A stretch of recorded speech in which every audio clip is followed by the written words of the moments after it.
Hi, I thought I'd show you how I remove my seedlings from their sink pots. So if some of you may have planted your seedlings in 4-inch pots like I did here, they grew to full plants now and it's time to basically dig and divide them. But when you pull them out, they're still in the plastic pot. Sometimes they've gotten so strong that they've busted out of the 4-inch pot, and then you're gonna have to get rid of that. But I just unwrap it like this, or I save the 4-inch pot if I can. Rinse that off.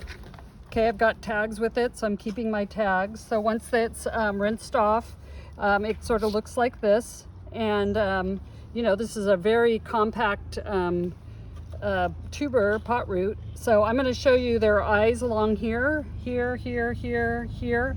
So what I'm going to do is now divide this. So I could try to pull it apart. I can't do that. So I'm going to use the plunge cutter that I use quite a bit for dividing. So let me show you how I do this.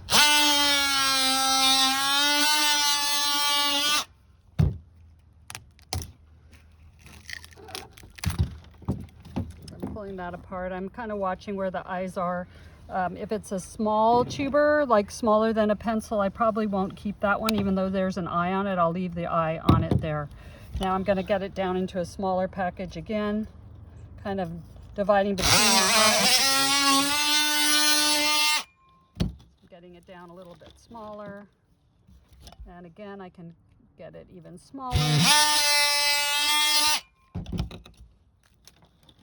So you can see in this small grouping, and you can leave dahlias in a small group like this too. So there are eyes here, here, here. So I'm going to kind of trim this, probably trim this one off because it's so small, and that one too. And I'm going to leave this in a little tuber clump like this to plant for next year. I'll wash that off and dry it out for 24 hours. That's what I do. You can even take more off of it as long as you have, you know, a piece of tuber. So here's a tuber, and the eyes, again, tuber size doesn't matter, so don't worry about the size. If they're really small, sometimes they dry out. Like if the tuber was this size, it might dry out, but this size will be fine in the peat moss. So I'll store it in the peat moss. So again, I'm looking for eyes here. You can see them really well. We just dug this up.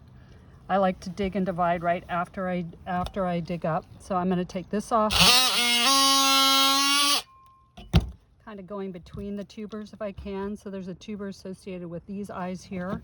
So I'll just cut that like that, get rid of that, and kind of trim this up so that it's ready to go. If the little tails are broken, I take those off. So now I have 2 tubers from this tuber clump. And I'm going to see if I can take a little bit of this off. I don't need all those tubers on this one. And again, this is nice. It's got lots of eyes here, and it's a little mini tuber clump. So there's 3 for that variety. This I don't see anything more on, so I'll just put that into the green waste.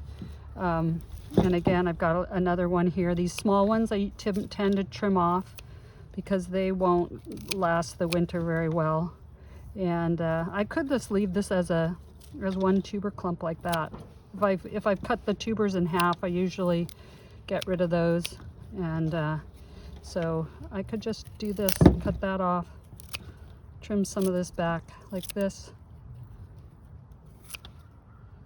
and then give this a good wash. So I'll take these over and give them a good wash, keeping the tag with it as I go so I don't lose track. So over here, just give it a nice wash like that. And that should do it. Dry it out for 24 hours and then store it away into peat moss. That's it.